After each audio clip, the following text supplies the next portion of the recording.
Goeiedag en baie welkom by sessie 10 van module 3, waar ons praat oor die roeping van 'n disipel. Ons is besig om te kyk na Israel se storie in die Ou Testament as 'n metafoor vir die pad wat God met sy kinders loop wat hy geroep het. Nou, vandag wil ek kyk na 'n paar van die hoofmomente in die boek van Numeri, wat ons daar leer oor God se betrokkenheid en hoe hy sy kinders ook bystaan op die pad, op die reis van disipelskap. Nou, een van die baie kragtige verse in Numeri kom voor in Numeri 6, waar God vir Moses en Aaron sê hoe hulle die volk moet seën. En dan sê hy, so moet julle dan vir die volk seën. Sê vir hulle, die Here sal julle seën en beskerm. Die Here sal sy aangesig oor julle laat skyn en julle genadig wees.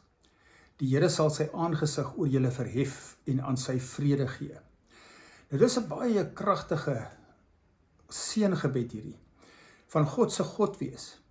Dat God bied aan sy beskerming. Hy sê, ek is by julle.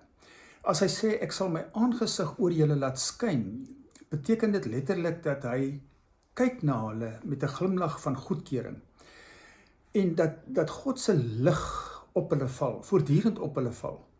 Nou, ons weet die lig van God is 'n baie kragtige simbool vir God se aanraking.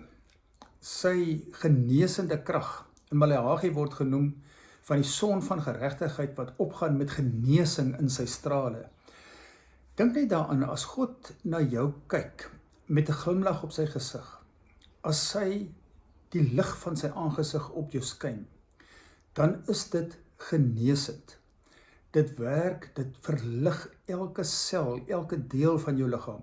Ek glo absoluut, dis genesend vir jou emosies, jou binnewêreld, maar ook jou liggaam, elke opsig. En daarmee saam sê hy gaan vir ons genadig wees. Dit is uit genade wat hy doen, dis nie iets wat ons verdien nie. En hy sal sy aangesig oor jou verhef.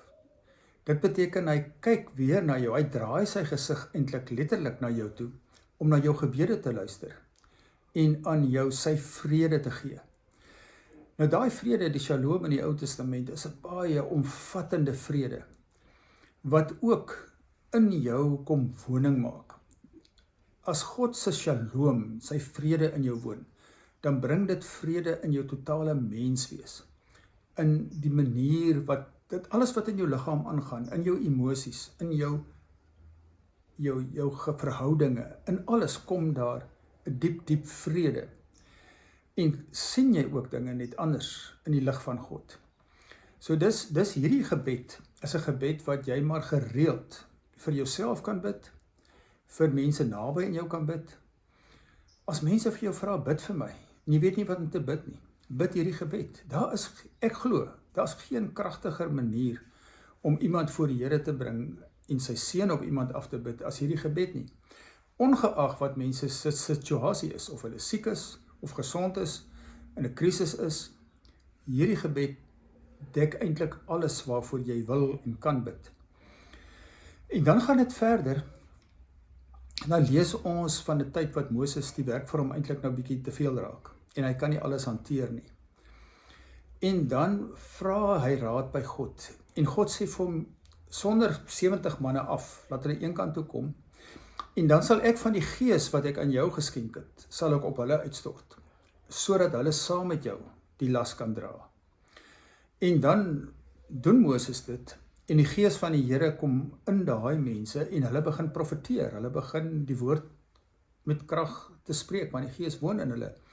Maar daar was 2 manne wat nie by die 70 was nie, wat in die laar gebly het, hulle was nie by die wat afgesonder is nie.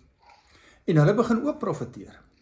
Maar dan kom die ouens aangehardloop na Moses toe en sê, keer hierdie ouens, want waar kom hulle nou vandaan dat hulle nou ook profeteer? En in plaas van dat Moses hulle keer, sê hy, ag, sal God nie maar eerder sy gees op almal uitstort, dat almal hom so kan ken en so kan dien nie. En dit is eintlik die eerste versigtiging in die Bybel na die koms van die gees van God, wat later op alle mense uitgestort word.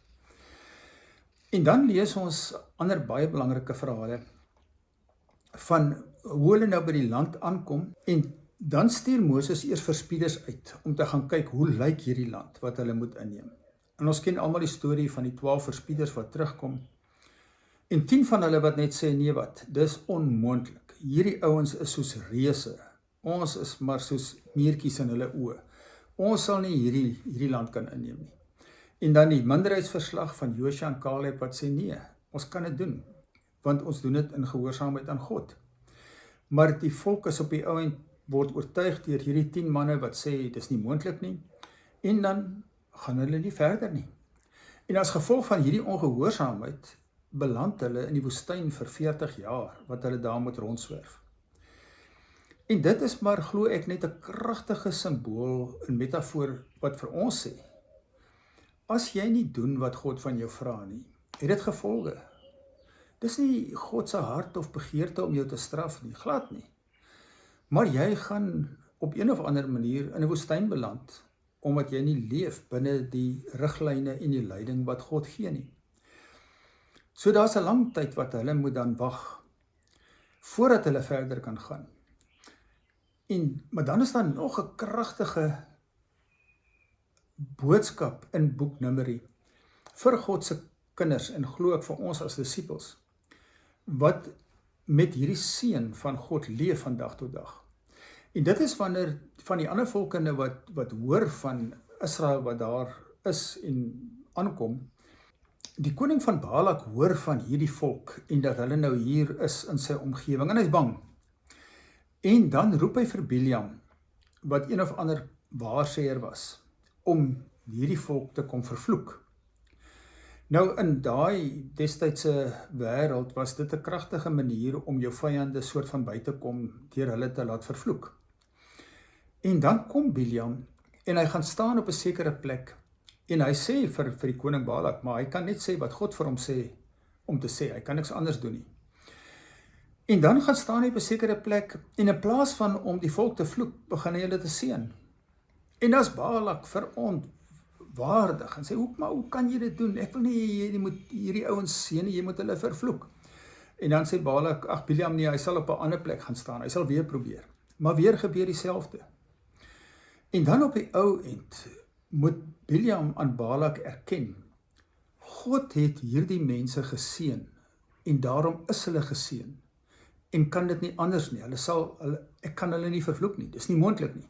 Numeri 23 sê hy eintlik in soveel woorde, God is nie 'n mens dat hy kan lieg nie. God verander nie van opinie sommer kort nie. God word nie rondgegooi links en regs nie. En God het besluit om hulle te seën, en daarom is hulle geseënd. Nou dink nou net, vat hierdie woorde vir jou as geroepe kind van God, geroep om hom te volg, geroep om vir hom te leef as sy verteenwoordiger. In 'n wêreld waar daar baie dinge gebeur, wat teenkanting kan wees, wat die reis ongemaklik kan maak, mense wat jou soms verbykom, te nakom, selfs wil vervloek. Weet dit, God het jou geseën, en niks kan daaraan verander nie.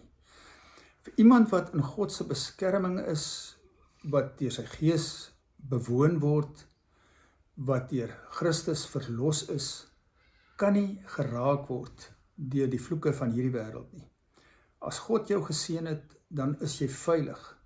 Daarom sê dit wysheidsliteratuur Spreuke op 'n plek, die naam van die Here is 'n sterk toring, en die wat daarin hardloop, word beskut. Jy is beskut in hom, en dit is deel van die reis van 'n geroepene.